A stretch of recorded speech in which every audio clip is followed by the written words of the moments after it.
Hi, I'm Tracy Soltis, your leading health and nutrition coach and molecular biologist. I've consulted with hundreds of people around the world on their human journey. So if you're a seeker looking for answers, information and knowledge, you'll find it here. Come on a journey with me as I explore the science, the physical body, and the cognitive and energetic space of what it really means to be human. All right, welcome back everybody. And today I'm joined by my very special guest, Dr. Josephine Muir. Dr. Muir is the CEO and co-founder of Noisy Guts, a gut health startup in WA, which is on a mission to radically improve global gut health. Josephine has led Noisy Guts from spin-out to startup, extracting intellectual property from the University of WA in 2020. She raised an amazing $2.5 million during a global pandemic. How amazing is that? From angel investors and research grants to assist with commercialization. She excels in strategy and fundraising, along with a startup hustle, wrangling and problem solving. Noisy Guts has recently launched its first business-to-consumer product, Superflora, which is a gut-friendly shake, which I have tasted and it's absolutely delicious. Josephine's mission is to make Superflora Australia's favourite shake. In addition to this, she's also on the board of Donate Mate, a registered charity that raises awareness about organ and tissue donation.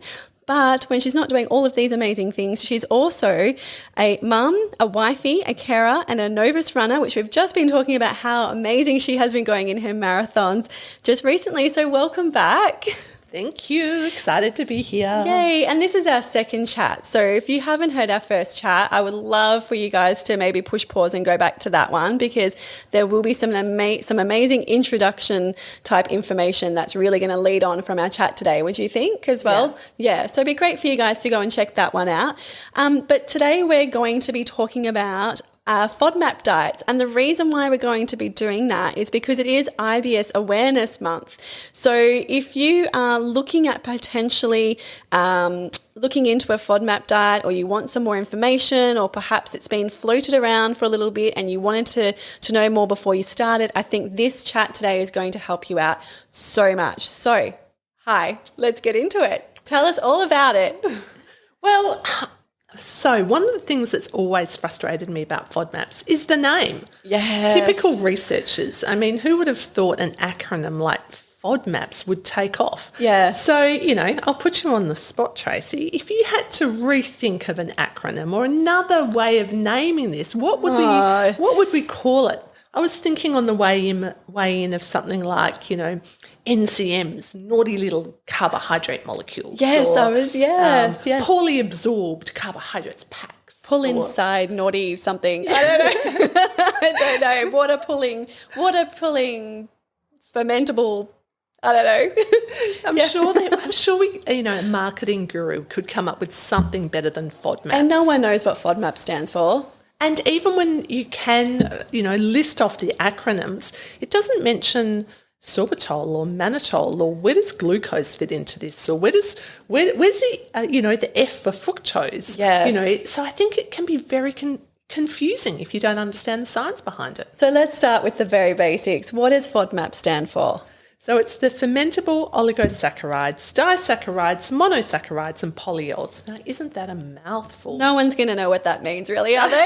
What is the saccharide? So tell us a little bit about what that is. In a layman terms, if you're going to the shop and you're shopping for certain foods, what are some of the FODMAP foods?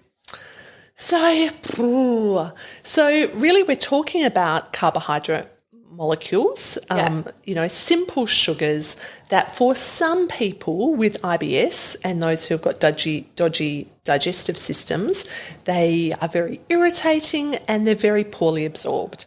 So for most people, when you eat an apple or strawberries, they start the digestive process in the stomach. Yeah. But for people with IBS or with dodgy guts, actually these FODMAPs slip through. They're really poorly absorbed high up in the digestive system and get all the way to the large bowel, and that's where the boil trouble starts. because that's where the digestion is taking place, and it's too far down the system. So, lots of water pools in, so that's where you might get that distension from. You create lots of fermentation. Of course, fermentation is normal, but for people with IBS or who are reacting to FODMAP triggers, that level of fermentation lower in the bowel, well, that's just a lot of flatulence. Yes, and it can be really irritating. That's, obviously the irritable bowel comes in, but it can be quite uncomfortable. It can cause pain, a lot of discomfort. And then we've got that bloating sensation happening and people going, what is wrong with me? Like, why have I bloated up? And it's usually below the belly button area, isn't it? Where that's where the the large intestines tend to be, don't tend to be. That's where they should be. And we hope so. We hope so. And so, when it gets down to this stage down here, we should have done a lot of the digestion and the pulling apart earlier in the exercise of actually absorbing some of these nutrients. But it's a lot of pressure to put onto those large intestines, because essentially what's happening is that's the place that they're going to be excreted, and to get rid of them, not to start pulling them all apart and use it as a source of nutrients and vitamins and minerals and amino acids and all of those sorts of things. So tell us a little bit more about the FODMAP diet.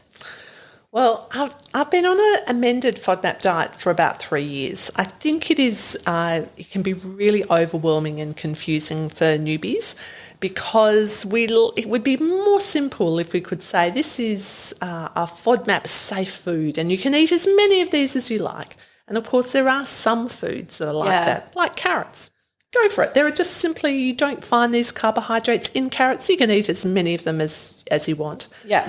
But for most foods, it's almost like there is a spectrum or like a bucket. With strawberries, for example, you can have 5 strawberries and you won't find FODMAPs in them. But as soon as you have more than that, that's when the FODMAPs start to be detected. And if you have a large amount of strawberries, then it's going to have enough fructose that will trigger symptoms. So it's not just about saying, well, this is a safe food and this is an unsafe food. It's around trying to work out, because everyone's bucket and everyone's levels are different, trying to work out which of these foods you can eat safely and how much of a particular food you can eat safely without triggering those horrible gut health symptoms. And I love that you've brought in things again. Thank you. This is the best. Last time you brought in some beautiful protein balls, and you also brought in our Bristol Stole chart in chocolate form, which I love. There's a photo of that on my Insta page as well. And today you have brought an example. So it is really great to have a visual, and we'll put this visual up as well, of how many strawberries you can eat safely before you start triggering these sort of irritable type symptoms. And I was saying to you before we actually started recording that it's funny that this has been brought up and you've brought this in, because I even find myself, if I put too many strawberries in my smoothies, I start getting a little bit, not angry tummy, but just like, oh, that doesn't feel quite right. So how interesting is that? Yeah, and so Monash University are constantly testing and retesting the FODMAP content in different foods. And that can change. I think sometimes their explanations can be a little unsatisfying, but maybe it's because consumer demand for sweeter fruit, and perhaps it's a new variety of strawberries that has more fructose in it than others. But everyone's levels are different. So for me, fructose isn't one of my biggest triggers. For me, it's around fructans and the onion and garlic in the oligosaccharides. But if you're someone who is sensitive to fructose, it's up to you to work out, how much can you tolerate without triggering symptoms in one sitting.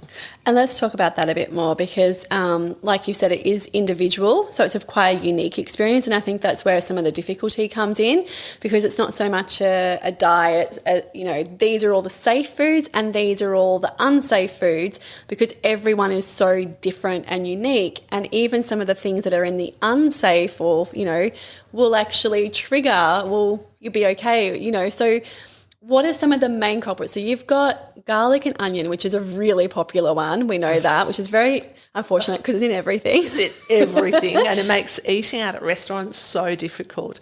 So for me, definitely the fructans and oligosaccharides are the worst. But I think part of the frustration with this diet is trying to identify what are those triggers and going through in a really methodical and systematic way. So it's not a diet that you can go in and out of and have all the answers in a couple of weeks. Yes. This is probably for many people at least a 12-week process. Yeah. And if you fail some of the challenges, then you might find you have to stop, go back to, base station. So when you're completely symptom-free, and then re-challenge. So every time you react to something, that probably adds another 2 weeks onto the diet. So, so it's a really long, painstaking process, and the research has shown that you're more likely to have success if you're working with a trained dietitian. Yeah, and so what are usually the first ways that people? So we're going to get to the 10-day challenge that you guys have at operating this month as well. So we're going to talk about that soon. But what are some of the ways that people can start the process of, I guess, food elimination and then re-establishing their diet so that they're not kind of scrapping everything off their plate and they're only eating, a lettuce leaf or something? Go, oh, that's okay. What are some of the easy ones to kind of start with first? Well, the FODMAP diet itself has 3 phases. So if you eliminate or reduce FODMAPs for 2 weeks, that will pretty much, we hope, get you symptom-free. Yeah. And from that, you go through this reintroduction and re-challenging phase to work out what your triggers are. And then the 3rd phase is amending your diet so that you can avoid those triggers. But the worst thing you want to do is stay in that elimination phase for too long. I remember when I first started, I was so excited to be symptom-free. I thought I'm never going to do the 2nd and 3rd phase of this diet because for such a long time I'd been living with bloating and cramping and these altered diarrhea habits and urgency around defecation. It's embarrassing and it's uncomfortable. And so I was symptom-free for the first time for so long, and all I kept on thinking was, I'm going to live off rice and boiled chicken forever. But of course, that's not good for your gut microbiome. It's not a good, well-balanced, nutritious way to live. And you can actually, over time, have really bad health outcomes as a result of that. So any diet that restricts or limits your food intake isn't good. So that getting to that challenge phase is important. But it is, one thing to remember is it is a low FODMAP diet, not a no FODMAPs at all cost kind of diet. So you can start with some easy swaps. And for a lot of people, the first one to look at is lactose, because it's really easy for most people to identify lactose in milks, for example, and just swapping out a milk. So from cow's milk, trying a low lactose cow's milk, I can't taste the difference anymore. But we've got so many different types of milks now available to see if they make a difference. There's actually very little lactose in cheese, some of the soft cheeses there are, but in a normal cheddar cheese, actually there's not a lot of lactose in that. Yeah. So sometimes you can see the lactose-free sign and pay a lot more money. For little benefit. But, I would start with lactose because I think that's a fairly easy one. But I guess the point is doing something which is quite methodical, taking a lot of notes, maybe making, noting how your symptoms are going so that you can actually make some informed decisions. Yeah, and look, when it comes to cheeses, for example, looking at the back at the nutritional panel will actually tell you how high a content the lactose is in particular cheeses. So we know that bries and camemberts and things have a really high content of lactose. So we probably wouldn't go for those ones if we're going to eliminate. But things like Parmesan cheese, hard cheeses and things like that, they actually have really minimal. They're actually mostly fats. So we probably could get away with that, and that might be a really great alternative so that we're not eliminating complete areas of our diet out. We're just kind of being more mindful about reading the back of the package and making sure we're picking ones that are more appropriate for our systems. Absolutely. And so tell us a little bit about, because I've got some notes here on disordered eating and food anxiety, because we are kind of stepping into that realm now of we're going to start this process of going into a FODMAP, which is a FODMAP style diet, which in itself is a commitment, like you said, and it isn't about eliminating completely forever. It's about starting with a clean slate and then adding on, seeing what triggers a negative response and then highlighting in that and then going a little bit further, right? So it is a process, and a lot of people who come in here on these sort of with FODMAPs, they do need to go and work with a dietitian because it does keep them accountable, and it is more articulate and accurate to do it that way so that you are monitoring very closely what is actually affecting your gut. But this can lead to food anxiety. Okay, so if we've got a situation where we're already feeling bloated, tired, we're having pains and cramping and nausea and all those sorts of really uncomfortable things that come with what should be a very pleasurable experience, right? Eating should be pleasurable because that's part of our evolution. To eat is to eat beautiful foods and have the beautiful endorphins released when we eat. When that doesn't happen, that in itself sets off anxiety around eating because we get too scared to eat. But then when we start eliminating things, and like you said, we're feeling really great, we get food anxiety around, I don't know whether I want to actually add anything back because I'm really scared now. So maybe you can talk us through that a little bit and what that all means. Yeah, as I said, it was something I went through a couple of years ago. When you are symptom-free, it's a big decision to eat something that you're worried that is going to trigger symptoms. So it does take a growth mindset because ultimately what you're wanting to do is enjoy food again, and the outcome of the FODMAP diet should be an increased confidence in food so that you can nourish your body, you can feel good about what you're eating, and you can feel good without any gut health symptoms. In saying that, I don't think it is the answer, the golden ticket. It's not a magic one-size-fits-all solution, but it works for around 70% of people. Yeah. So for me, I can live fairly symptom-free these days, but it's not just about food. It's around mindfulness around food, making sure my food anxiety is under control. I know I need to exercise. I know I need to sleep well. I know I need to reduce my caffeine intake. So it's not just one thing is going to fix my gut health. It's a whole program of things. But working methodically through the FODMAP diet can give you such relief from the worst symptoms of IBS that it's definitely worth trying and working out if you are one of the 70% that it's going to work for. And it does give your gut microbiome a chance to kind of heal and replenish as well, doesn't it? Because we're not putting things in there that are kind of triggering it into this, aggressive kind of space where it's pulling in all of the water and it's fermenting and it's kind of like releasing all of these toxins out of the cells. It's giving a chance for the gut to actually heal. I mean, because a lot of people who have IBS do have leaky gut and do have a lot of problems in the intestinal walls. And so for a short period of time of letting the body heal, which actually does take a little while, I mention it isn't really a short process. It is a long process to heal the gut, but it does give the body an opportunity to actually have a break and to actually then be able to concentrate on the intestines and rebuilding them. Was that something that you are familiar with as well? Yeah, and I think it also gives you a chance just to reestablish and rethink your relationship with food. So, for someone who loves chocolate, and I've been a chocoholic my whole life, I can look at a family block and think, I know what that's going to do. Yeah. And if you have IBS, that's probably not just an afternoon of pus and pain. I can now look at that and go, well, there goes my next 3 days. Yeah. Because that's how long it will take me to get through a flare. And I can look at that now and go, I would like that But instead I'm going to choose something that's dark, something that's smaller, something that's healthier. I can still get my sweet treat. You don't have to live off, a limp lettuce leaf.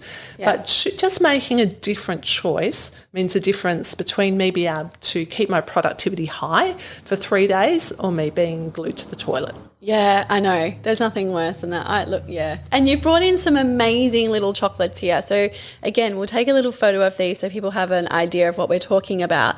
But can you just tell me what these little delicious things are on your plate? So I do love a little bit of dark chocolate after dinner. It's my lovely treat. And I think when food looks beautiful, for me, it sends that message to my brain of, oh, this is such a gorgeous treat. It doesn't have to be that massive big family block anymore. For me, it's just a round, maybe that's slightly bigger than a 50 cent, but a disc of very dark chocolate with a couple of almonds, a bit of walnut in there, and if you put rose petals on it, everything looks beautiful. I know, it does look so pretty. Yes. Yeah, it's very creative as well. It gives you an opportunity to do something with, if you've got, kids at home too, to melt the chocolate and to get them to decorate the top of it and then make it all pretty with the rose petals. It's so pretty.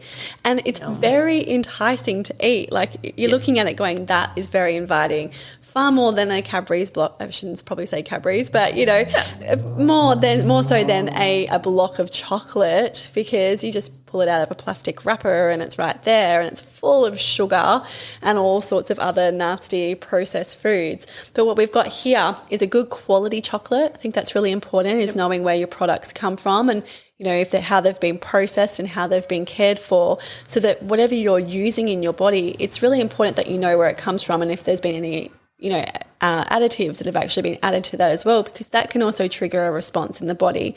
It's the same thing with berries and fruits and things that have lots of pesticides on them. So washing them really well is really important as well, because that can have another similar impact in irritating the gut as well. It's not just about the actual food product, it's about what's actually on the skin of the food as well. Would you agree with that?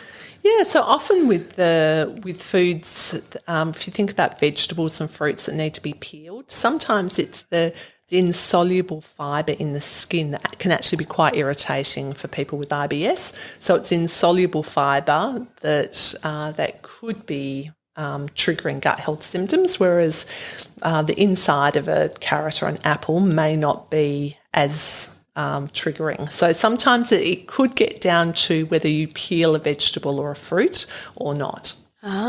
See, that's really interesting.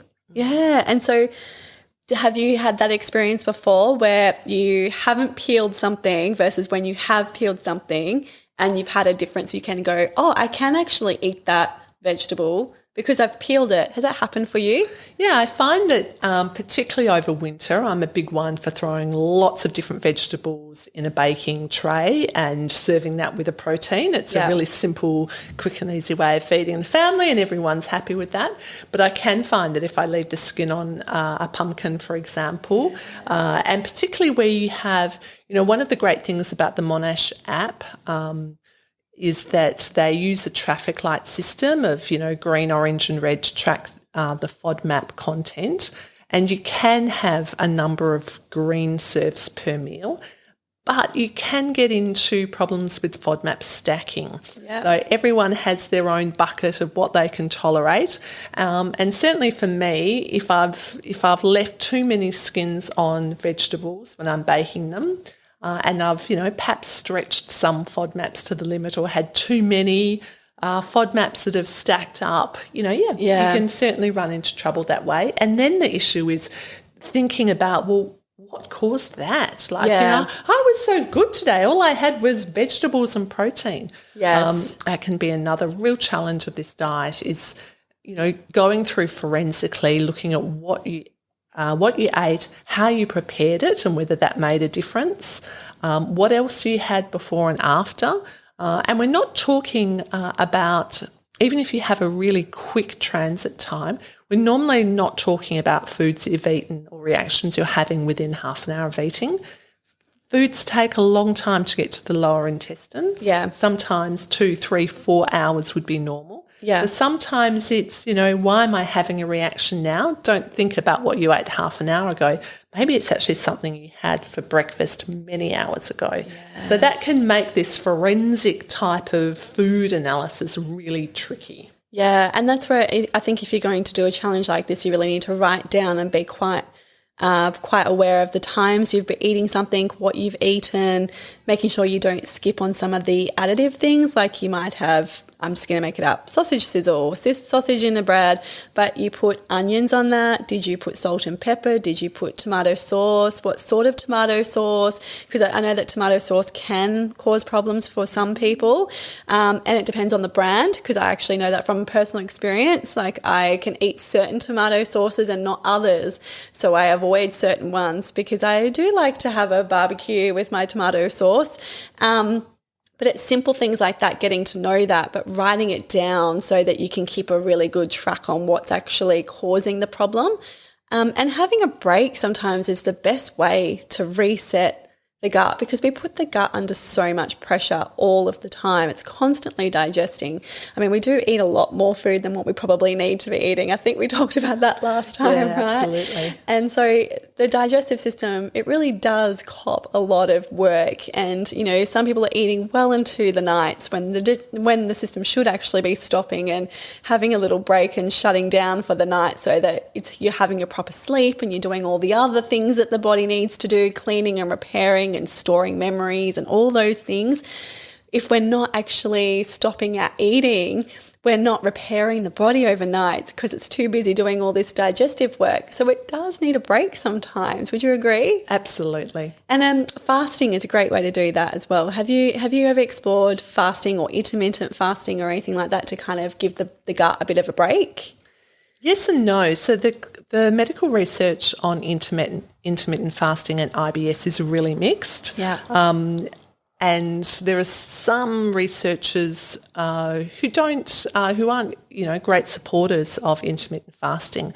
I think for people who are really sensitive to FODMAPs and foods, and that's triggering their gut health symptoms, it's not so much about when you're eating, although some common sense will dictate that having a rest overnight and having space between meals is very good, but what you're eating. Yes.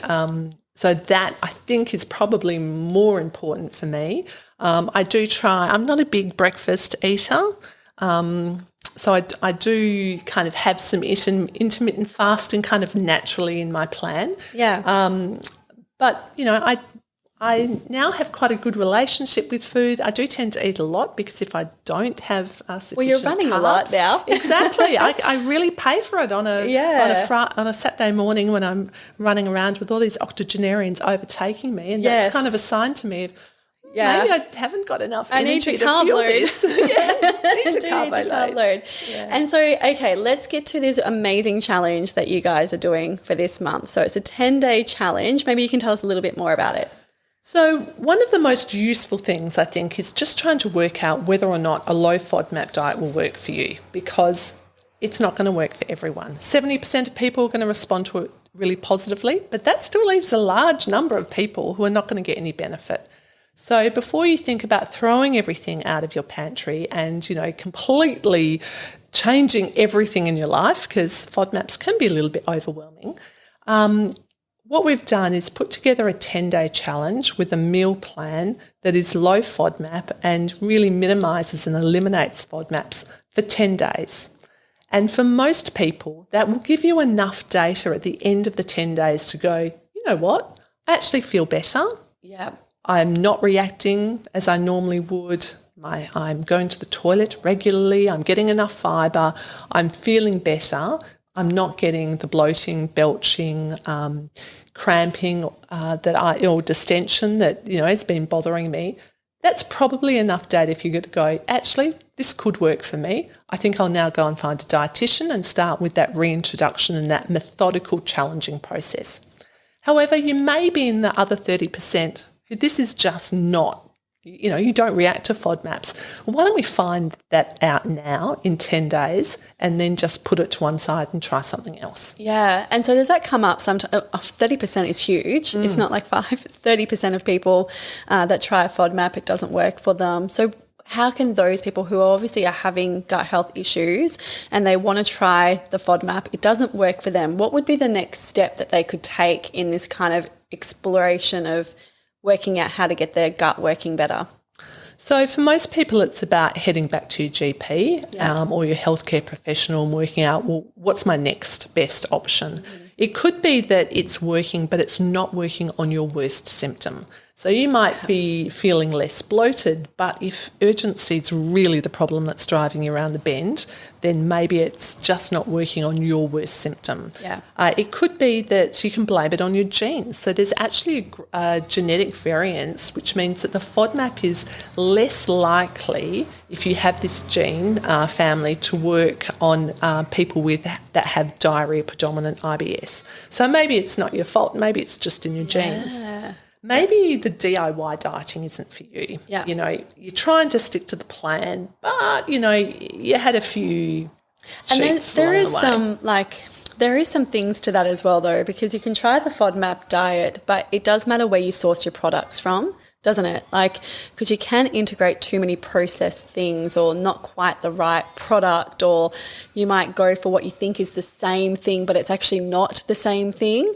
And if you're not so good at reading labels, then that can be a problem. Yeah. And maybe it's not about the FODMAPs, but it's about fibre or fat content. We go back to that lovely sausage sizzle. Yeah. You know, it could be that the sausage and the bun have no FODMAPs or fructans in them, but the fat content of a sausage is likely to trigger, for me, a gut reaction. So it could actually, you know, we could be blaming FODMAPs when actually it was just the fat content that I consume that's actually the issue, or the carbonated soft drink that I've downed the sausage sizzle with. Okay, that's a whole other one, that one. So sometimes we could be blaming FODMAPs, but it's not their fault.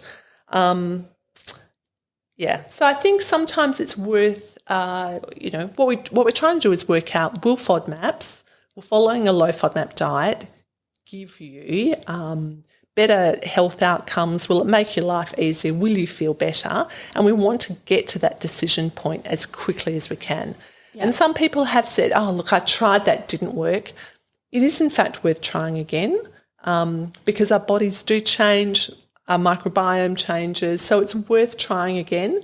And even when you've gone through the FODMAP diet, it's always worth continuously trying and challenging foods. Even if you think, look, I just can't go near fructans, it's worth continuing to challenge that. Yeah. Because our gut microbiome really loves diversity.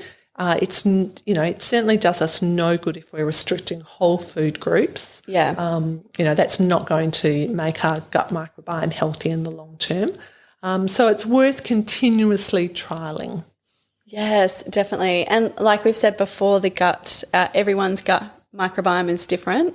It's kind of like a fingerprint. Yeah, which I find absolutely fascinating in that everybody has completely unique little critters living in there.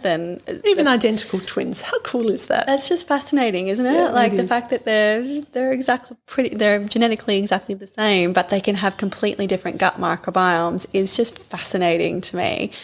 And so with your 10-day challenge, where can people find out more information about it? So you can download it for free on our website at noisyguts.com. We've tried to make it as easy as possible and as family-friendly as possible. I know as a mum, I have two teenagers, also, with a husband, and I live with my mum as well. It's really hard to cook different things to suit everyone in the family. And one of my daughters is still a very active gymnast, so she's always carbo loading.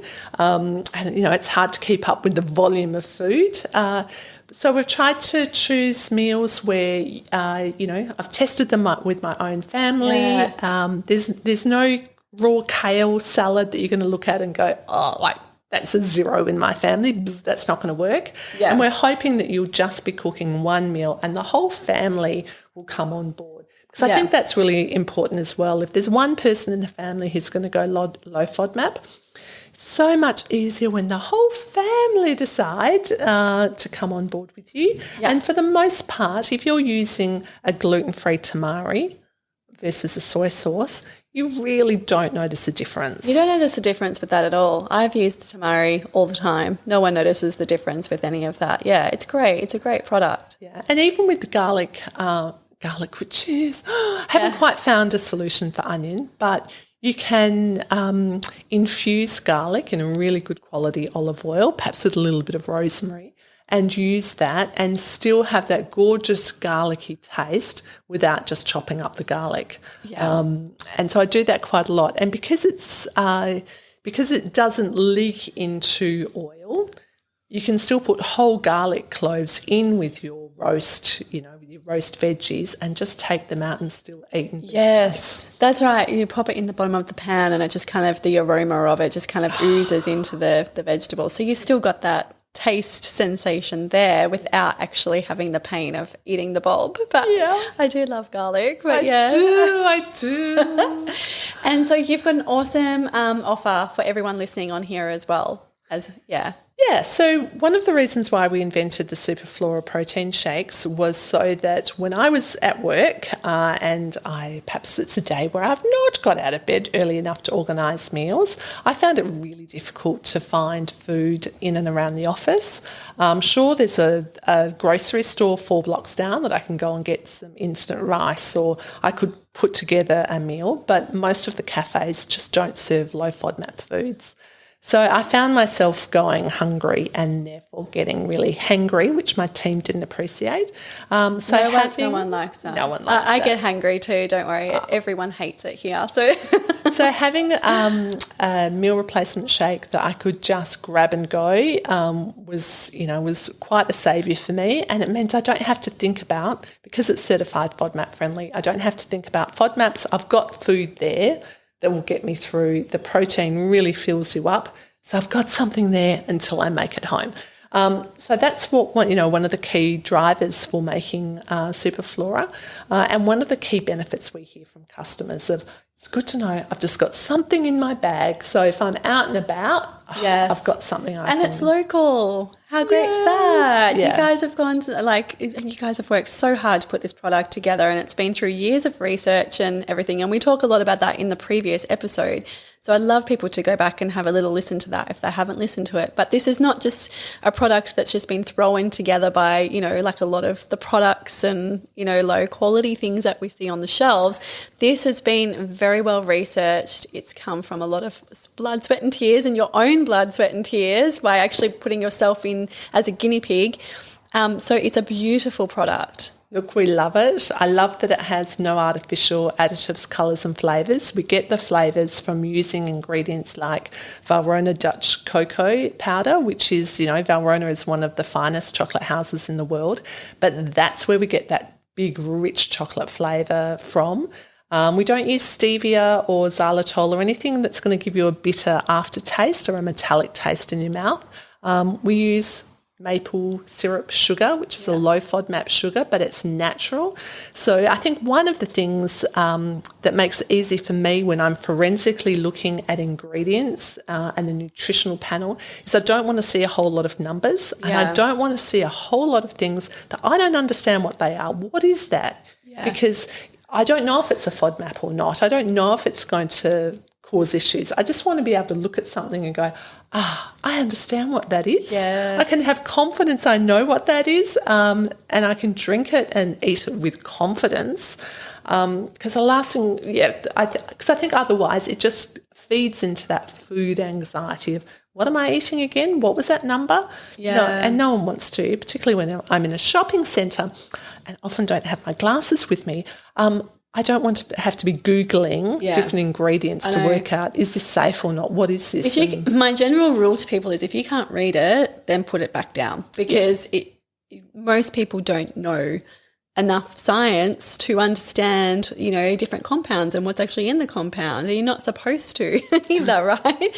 No, you're not supposed to. Yeah, I mean, I pick up stuff all the time. I'm like, oh, that's interesting. Like, why would they put that in there? But that's just me. But the regular person going to the shop, they don't know. So my general rule is if you don't know or you can't read a label, then chances are you probably shouldn't be eating that product, because it's going to take a lot of effort for the body to actually start breaking down those complex compounds that they've actually put in the product until you can go away and have a good look at it and do a bit of research and then come back. And if it's something that you can eat, sure. But most people don't know what's in their food, especially when it comes from a packet. So it's really important that you can read those labels. Can I ask you a question? Last time you were in, you brought in some amazing protein balls. And so, because we've just been talking about using it as a shake, but you can also use it for cooking, as far as like cooking in the oven. So it does have some bacterial component to it, but you can still heat it. Yeah, so it has a shelf-stable probiotic in it, which has been proven to ease digestive symptoms, so really good for people with IBS, IBD, Crohn's or colitis. You can cook with it, so it still has really good efficacy over 200 degrees for about half an hour. So that's, muffins or cakes. I've been really enjoying protein balls, particularly with the chocolate shake, because it's just that little bit of sweetness and naughtiness that, I shouldn't say naughty in food, should I? But it's just a lovely little treat. They look beautiful. Yeah. And I think I'm a very visual eater. If something looks like a real treat, I'll think, I can't wait to have that. Yeah. And I also really like it in smoothies. I find that I don't often feel like food early in the morning before a big run, but I know that if I can have a good protein smoothie within about 15 minutes of coming home, that's going to stop that post-run. If I don't, I'm on the couch, and I find it very hard after a 10K run. I can find if I don't eat well and start that recovery process straight away, I can just die on the couch for the rest of the day. Yeah. So having that protein, maybe with half a frozen banana with some berries, putting lactose-free milk in there to up the calories, and that will just get me through the day, and I can have a normal day rather than I'm running out of energy. I love using it in smoothies and protein balls. They're my two favourites at the moment. Was this one here, the product that you've got here, the chocolate one? We'll take a photo of it as well with all the other goodies and pop that up. But was that what you used to make those protein balls last time? Oh, because they were so good. And excellent. Genuinely, like honestly, because I offered them around the office and everybody loved them. Loved them, loved the taste, loved the texture. They came up afterwards and went, those protein balls were really delicious. Like, where did you get them from? And I was like, well, blah, blah, blah, blah, blah, blah. So I kind of like showed them, the product and everything. But so is there a recipe for those? There are. You'll find them on our Instagram at Noisy Guts. We are just about to release a protein ball book with all of our favourite protein balls in them, because I think they're really popular at the moment. Really nice way of getting fibre in without, feeling like you're eating all bran or just fiber's got such a bad reputation, hasn't it? So a really nice way. A protein ball is a really good way of getting fibre in without, feeling like you're eating hay. And they can be quite a nice sweet treat, particularly around that 3 o'clock when you just need a little pick-me-up to keep you going. Yeah, and they're so easy to make and easy to grab too. So this is the thing with kids is that you can sneak stuff in them. This is what I love about protein balls. Sorry, Charlotte, but that's what happens when Mummy makes protein balls, is that I sneak stuff in that she doesn't necessarily know it's in there, and that's a good way of kind of getting all the goodness into them without them knowing, because you've kind of masked it into a really delicious looking little chocolate ball. And my gorgeous friend Gemma this week sent me a photo. She'd been using our new strawberry shake and putting the strawberry shake in her oats in the morning in porridge. And, oh, my goodness, that's been a game changer for me. I'm not a big breakfast eater, but by about 10:30, particularly, not sure we've got cooler weather, but heading into winter, I think a good bowl of gluten-free oats with some protein and some berries. Oh, yum, yum. Yes, and I want to mention the gluten-free oat component there is really important. You need to make sure you read the package, because a lot of the oats are processed on wheat, what do you call it?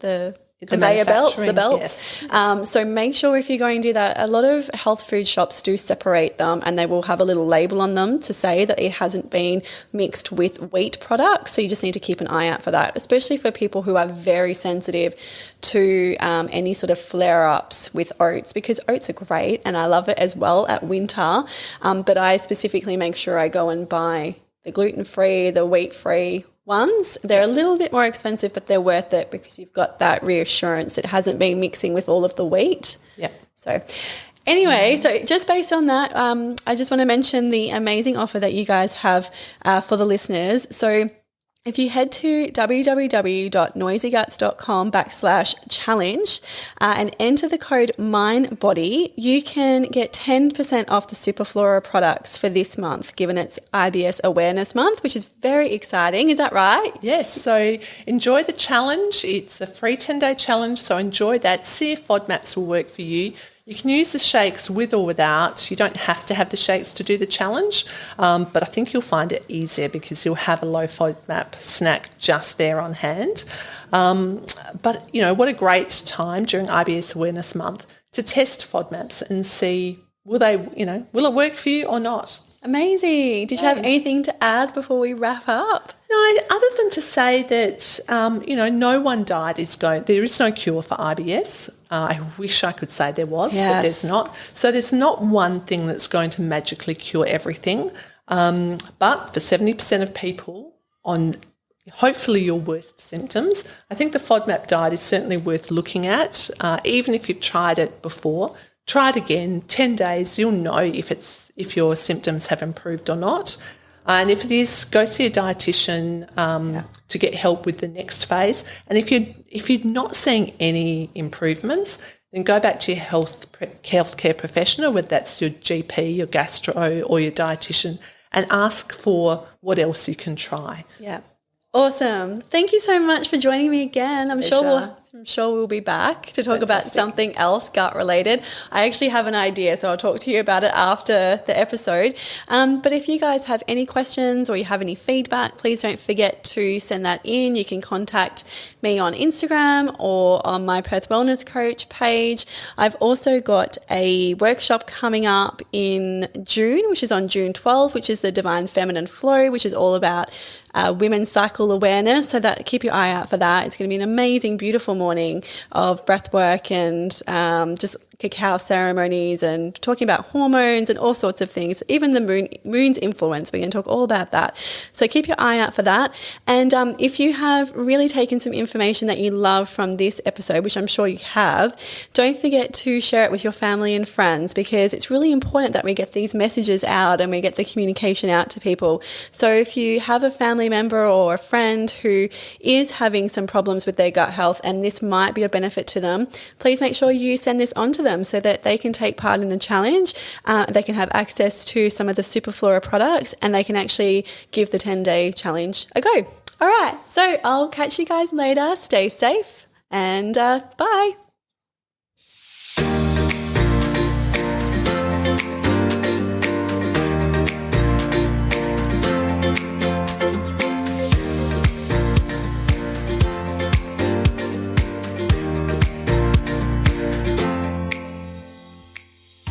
The information, views and opinions expressed on this podcast should not be used or treated as a substitute for nutritional, medical, psychological or other advice by a qualified medical health professional.